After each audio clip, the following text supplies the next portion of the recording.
It's being called the greatest comeback in sports history. The New England Patriots were down 25 points before rallying to beat the Atlanta Falcons in overtime during last night's Super Bowl. And we've gotten to this game before and not finished it off the way that we wanted, and it took a kind of a miraculous effort to do it, and just so happy that we were able to get it accomplished. Patriots quarterback Tom Brady receives his 4th MVP trophy after his 5th Super Bowl win. The last touchdown wrapped up a 34-28 victory with the first ever overtime in the game's 51-year history. In a papal first, Pope Francis sends a video message to tens of thousands of fans during Sunday's Super Bowl.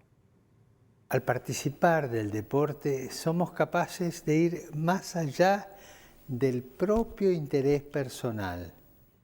The Holy Father said he hoped the Super Bowl would provide a sign of peace, friendship, and solidarity for the world.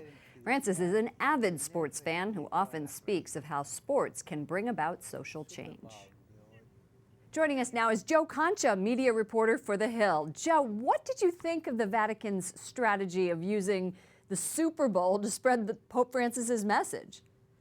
Smart stuff from Greg Burke. He's a former Fox News producer and reporter at some point. So Greg basically said, you know what, everybody loves the Pope, and the Pope is saying, look, at a time where so many of us are divisive, whether it be in the U.S. or around the world, this is a sporting event to bring everybody together.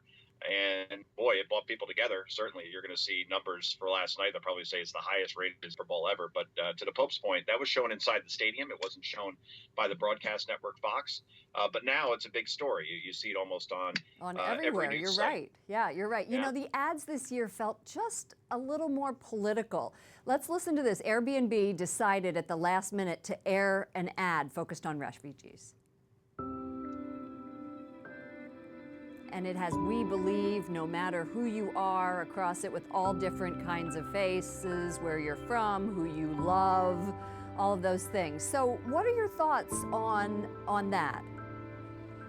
Well, I mean, the Coke commercial more stood out to me because Coke's a huge advertiser, and they did an America the Beautiful commercial. Yeah. And you say, oh, well, that's fitting for the times, but they recycled it from 2014.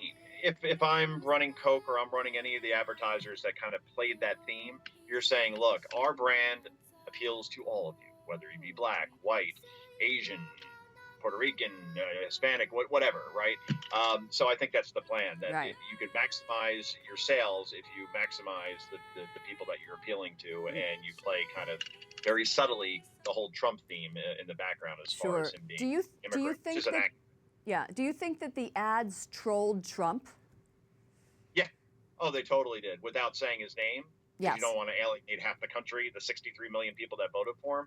But that's a clear theme that I saw last night. And overall, I thought that the ads were very lackluster. They have been for years. I can't remember the last time there was a memorable Super Bowl commercial Right. in these places. It seems like everybody's playing it safe. Yeah. Well, my thought was that it mirrored the political campaign. Everyone thought that, Donald Trump was going to lose, but he pulled off a victory just like the Patriots did last night. What did you think of the whole show? The ads, Lady Gaga that come from behind victory. What's it say about our country at this moment? It says that we are living in the most unpredictable times of all time. Lady Gaga jumped from the roof, right? There were 1,000 drones behind her. Flying down in her silver pointed outfit. Yeah, I mean, how do you top that if you're next year's act, right? I mean, that Right. was incredible. The Patriots, I mean, we've never seen a comeback like that before. Just like in November, no one gave Donald Trump a chance to win. ESPN was actually doing stats last night, forecast, saying at one point in the game, the Atlanta Falcons had a 99% chance of winning. Wow. Wall Street Journal had them at 91%. Sounds And look a what lot. happened. That's like Sounds a Hillary Clinton lot. having a 90% chance of winning. Right. Sounds a lot like the Trump campaign and the media on that, doesn't it? Thank you so much, Joe Concha, media reporter for The Hill. Thanks, Lauren.